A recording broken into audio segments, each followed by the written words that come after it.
മലയാളത്തിന്റെ മെഗാതാരം മമ്മൂട്ടിയുടെ 73-ാം പിറന്നാൾ ഈ അടുത്താണ് ആഘോഷിച്ചത്. പ്രിയ നടന്റെ പിറന്നാൾ ആരാധകരെല്ലാം കൂടി ആഘോഷമാക്കി. ഇത്തവണ ചെന്നൈയിൽ മകനും നടനുമായ ദുൽഖർ സൽമാനും കുടുംബത്തിനൊപ്പമായിരുന്നു താരം പിറന്നാൾ ആഘോഷിച്ചത്.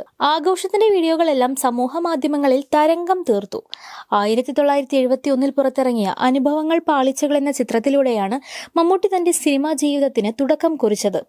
5 പതിറ്റാണ്ട് നീളുന്ന അഭിനയ ജീവിതത്തിൽ അദ്ദേഹം ഒട്ടനവധി കഥാപാത്രങ്ങൾ അവിസ്മരണീയമാക്കി. തന്റെ 73-ാം വയസ്സിൽ അഭിനയം കൊണ്ട് മാത്രമല്ല, പ്രായം നാണിക്കുന്ന ശരീര സൗന്ദര്യം കൊണ്ടും പ്രേക്ഷകരെ ഞെട്ടിച്ചു താരം. മലയാള സിനിമയിൽ ഏറ്റവും കൂടുതൽ പ്രതിഫലം വാങ്ങുന്ന താരമാണ് മമ്മൂട്ടി എന്ന കാര്യം നമുക്കെല്ലാവർക്കും അറിയാം.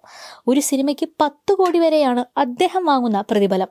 ആസ്തിയുടെ കാര്യത്തിലും മലയാളത്തിന്റെ മെഗാസ്റ്റാർ ഏറ്റവും മുന്നിൽ തന്നെയാണ്. 2022 എറണാകുളം ഇളംകുളത്ത് ഒരു ആഡംബര വീട് മമ്മൂട്ടി സ്വന്തമാക്കിയത്.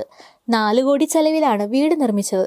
ഇതുകൂടാതെ തിരുവനന്തപുരത്ത് 100 കണക്കിന് ഏക്കർ കൃഷിഭൂമിയും ഗസ്റ്റ് ഹൗസുകളുമുണ്ട്. ബാംഗ്ലൂർ, ചെന്നൈ, ദുബായ്, കേരളം, കൊച്ചി എന്നിവിടങ്ങളിൽ റിയൽ എസ്റ്റേറ്റിനും അദ്ദേഹത്തിന് കാര്യമായ ഓഹരികളുമുണ്ട്. കാറുകളോടുള്ള പ്രിയം മമ്മൂട്ടി തന്നെ പല അഭിമുഖങ്ങളിലും തുറന്നു പറഞ്ഞിട്ടുണ്ട്. തന്റെ കയ്യിലുള്ള പല വണ്ടികളും ആഗ്രഹിച്ച് ഇഷ്ടത്തോടെ വാങ്ങിയതാണെന്ന് താരം പറഞ്ഞിട്ടുണ്ട്.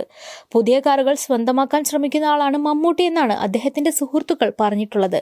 അങ്ങനെയാണെങ്കിൽ തന്റെ കയ്യിൽ എല്ലാ കാറും കാണുമല്ലോ എന്നായിരുന്നു മമ്മൂട്ടി ഒരിക്കൽ ചോദിച്ചത്. കാറുകൾ വാങ്ങിക്കൂട്ടുകയല്ല, മറിച്ച് കയ്യിലുള്ള കാറുകൾ കൊടുത്ത് പുതിയവ വാങ്ങാറുണ്ടെന്ന് താരം പറഞ്ഞു. ആദ്യം സ്വന്തമാക്കിയ കാറുകളിൽ പലതും തന്റെ കയ്യിലില്ലെന്നും താരം വ്യക്തമാക്കി. നിലവിൽ 4 കോടി വരെ വില വരുന്ന ജി ക്ലാസ് മെഴ്സിഡസ് ബെൻസ്, 1,84,00,000 രൂപ വിലയുള്ള റേഞ്ച് റോവർ സ്പോർട്ട്, 1,55,00,000 വില വരുന്ന Jaguar F type, Audi A7, Mitsubishi Pajero Sport, Jaguar XJ, Mini Cooper S, BMW E46 M3, Toyota Land Cruiser എന്നിവയാണ് താരത്തിന് സ്വന്തമായി ഉള്ളത്. പരസ്യം, മറ്റ് ബിസിനസ് എന്നിവയിലൂടെയും കോടികൾ മമ്മൂട്ടി പ്രതിവർഷം സമ്പാദിക്കുന്നുണ്ട്. ഇത് ഏകദേശം 50 കോടിയോളം വരും.